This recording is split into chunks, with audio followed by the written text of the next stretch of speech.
Welcome and thank you for joining the Contemplative Citizen. Today I won't go into the big intro because what I'm talking about is a bit somber. I know we're talking about inflation, the price of goods, but it's a bit more than that. So we're gonna look a little bit at the value of the dollar since 1913 and how it is literally on the path to zero, meaning our dollar will become worth zero. And not too far off. You'll find we're not too far from there. And then I'm going to transition to an announcement made by Apple, whereby they are moving their devices to a subscription service, and what that might mean for our society. So let's get started. Let's look at the dollar here. I will tell you, when you look at this image, for those on the podcast, let me describe the image. It is a graph that is made up of the dollar bill. So the dollar bill actually looks like it's torn. It starts at 1913 as a dollar being worth a dollar, and it goes all the way to 2011. And this is the US dollar relative purchasing power. So how much a dollar purchases from 2013 to, from 1913 to 2011. So 100 years almost. And then we can extrapolate a little bit to the future. All right. So why do they start at 1913? Well, these come from the Bureau of Labor Statistics, so it's possible that's where, the federal government started tracking the dollar, because that is approximately the time where the national bank was formalized as we know it today, like the federal banking system was instituted about that time. Also, what's more likely the cause is there's nothing interesting about what happened prior to 1913. Because dollars were backed by real metal, silver or gold, the dollar value, the purchasing power, hardly changed prior to 1913. And it's better stated, hardly changed prior to the introduction of a federal banking system. All right, and what you see is almost immediately thereafter, the dollar drops to 52 cents in the year 2019. So less than a decade, you have a significant devaluation of the dollar. It does become a little bit more valuable, and one of the reasons it became valuable is that there was a rush for people to turn in paper for real gold. So as people were turning in their dollars, their certificates as they were called then, they would redeem them for gold, took monies out of the supply. So you give me paper, a dollar bill, I give you gold, I tear up and I destroy the dollar.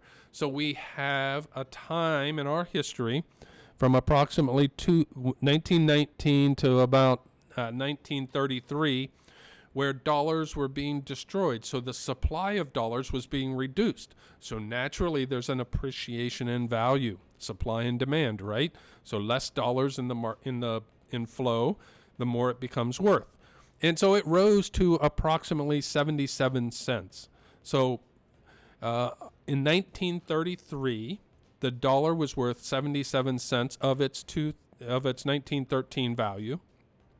And it should be said, I'll keep saying 1913 value, but purchasing power, but you really should think of that as that's the real dollar's worth, because prior to that, it held relatively constant. But since 1933, when Roosevelt ended private ownership of gold, so basically you were no longer allowed to go in, cash your dollar in, and take gold for it, because the gold needed to back the dollar, so we, the government, need to take control of the gold. Think Fort Knox. Okay, so they're hoarding all the gold. Now the paper can't be turned in for gold, so people don't turn in their dollars. We run up debt, and so something nobody tells you, debt is money. I know it doesn't make any sense, but that's the modern banking system. Money does not exist until debt is created. But debt is created only for the principal. So let's say we need $1 trillion for another COVID relief. So $1 trillion is printed. And there's $1 trillion of debt and $1 trillion of new currency put into play. But we have to pay interest on top of it.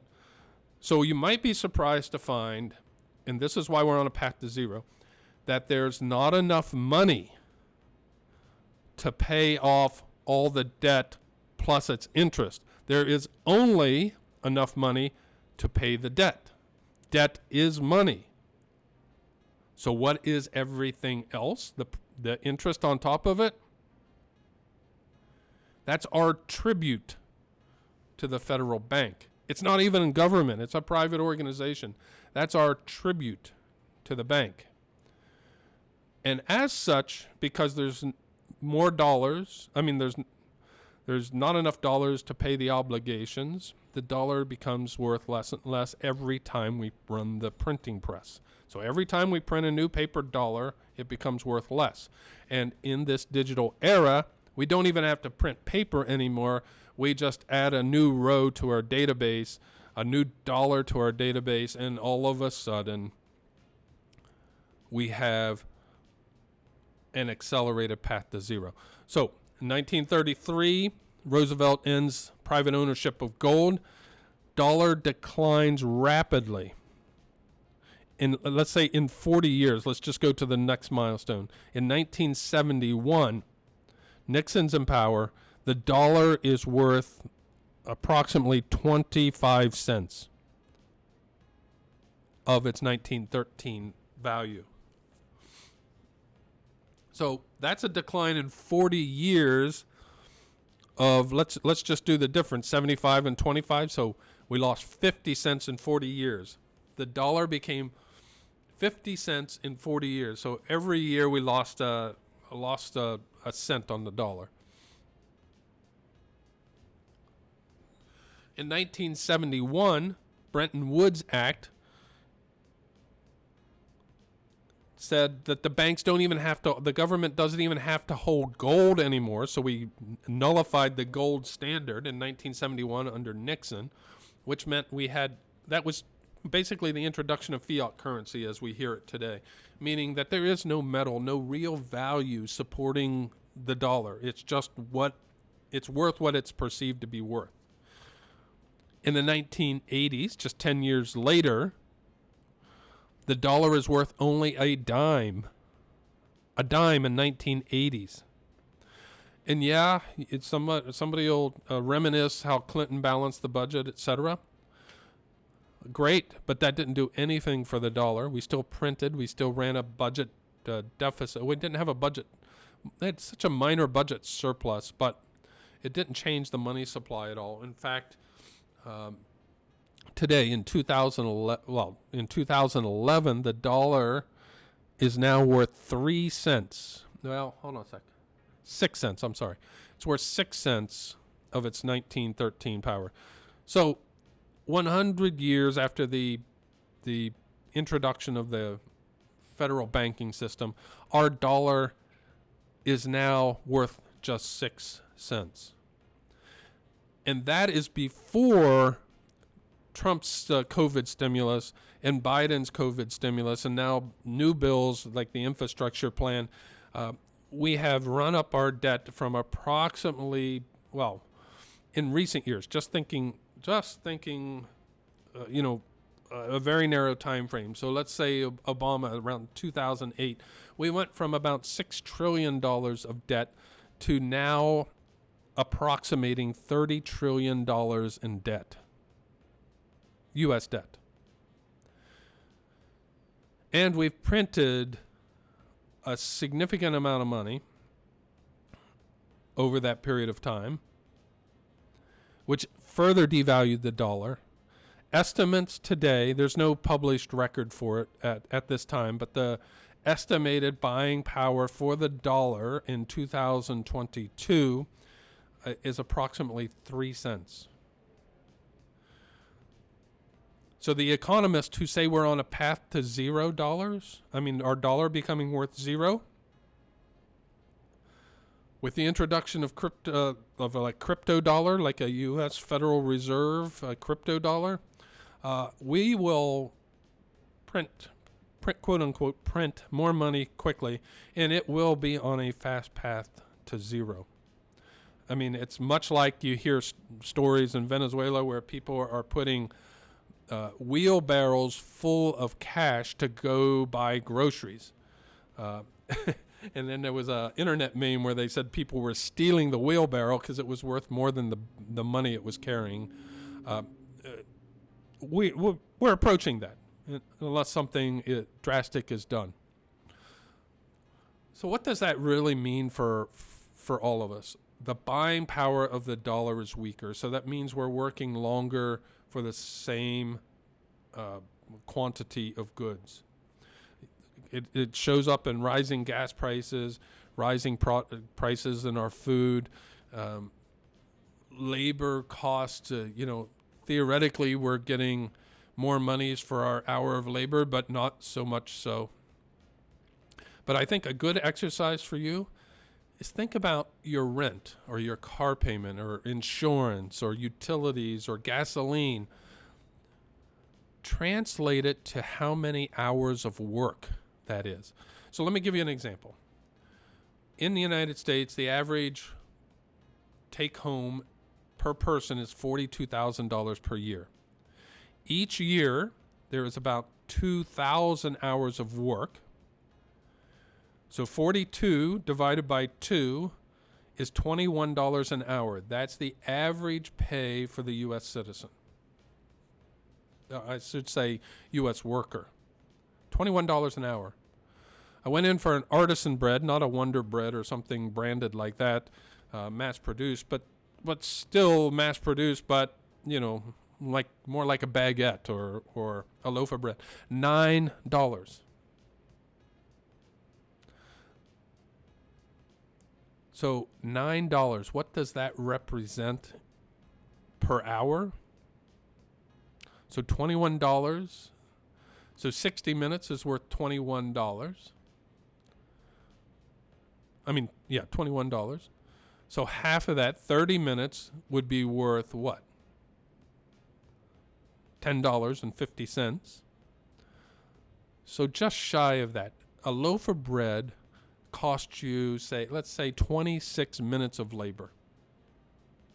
26 minutes of your day is what it costs for a loaf of bread.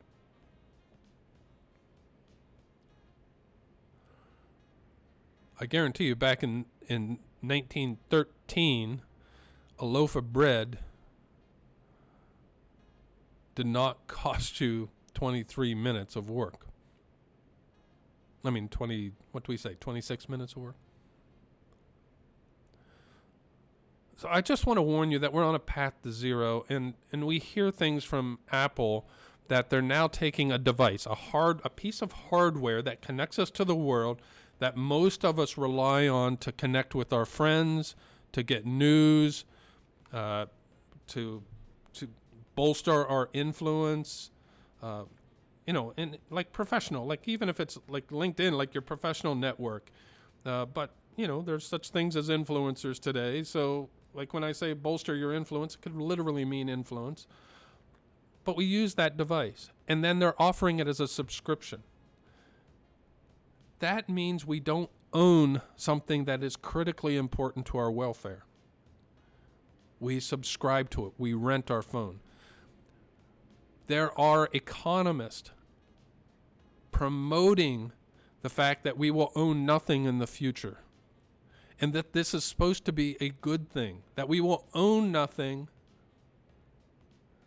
but we will have all the benefits, and it's because of the rapid pace of change. But I can tell you that for a long time, we fought the fight for the right to repair. So we wanted to be able to repair our iPhones or Android phones and things like that. We wanted to repair our hardware just like there was a TV repairman in the past.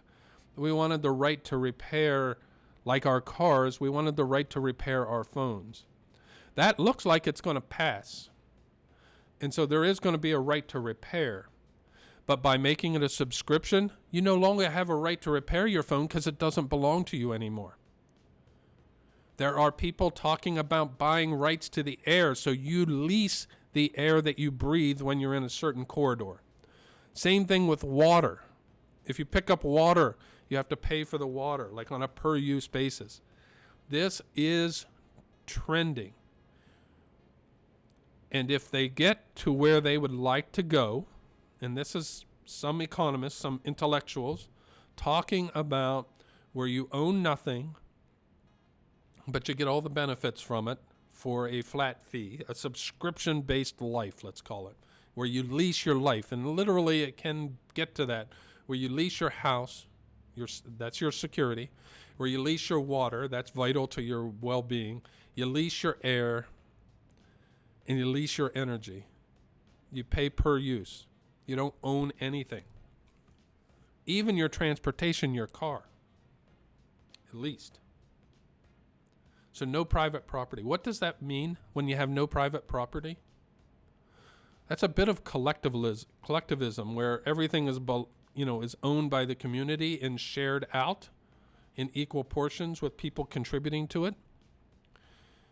But that's sort of a intellectual term, collectivism. Most of us doesn't know what it means. We talk about communism, which is a form of collectivism, whereby you don't own anything, that the community owns it. But when they say the community owns it, what they really mean is the state owns it. And when they say the state owns it, the people that are elected into office become effectively the nobility of the past, and they own it.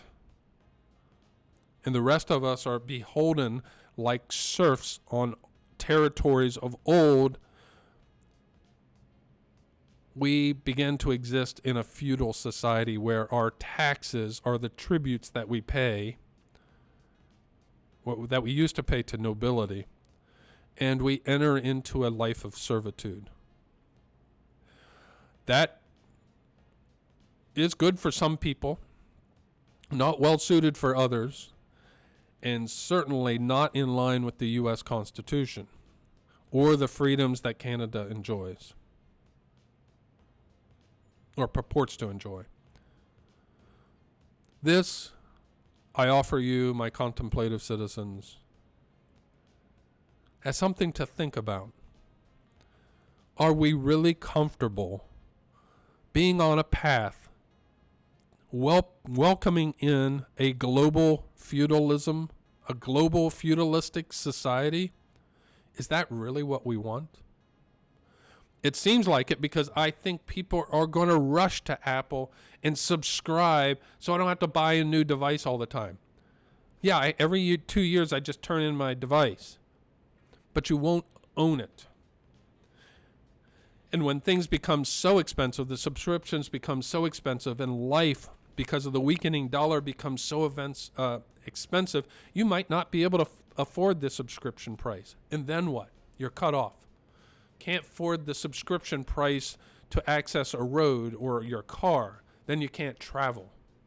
And then you're home. You don't own your home either, and you don't get to own private land in a feudalistic society. Is that what we want? Let me hear your comments, especially those that are idealistic around Marxism and communism. I would love to understand your argument as to whether or not you think that's good for our nation, the United States, or whether there's others out there that say we've had the best representative republic, has by far a superior form of government to anything we've ever seen in history, and morally is good. I'd love to hear from you too. Let's have a discussion. Are we really open to a global feudalistic society? I'd like to know. What do you think? Share your thoughts by emailing us at tcc@kmdr.net or joining our archives on your favorite podcast stream. Or if you want to see the charts, I do create an archive out on YouTube so that you will be able to catch past episodes. But thank you for joining us on this March 31st, 2022. Until tomorrow, have a great day, and may God bless.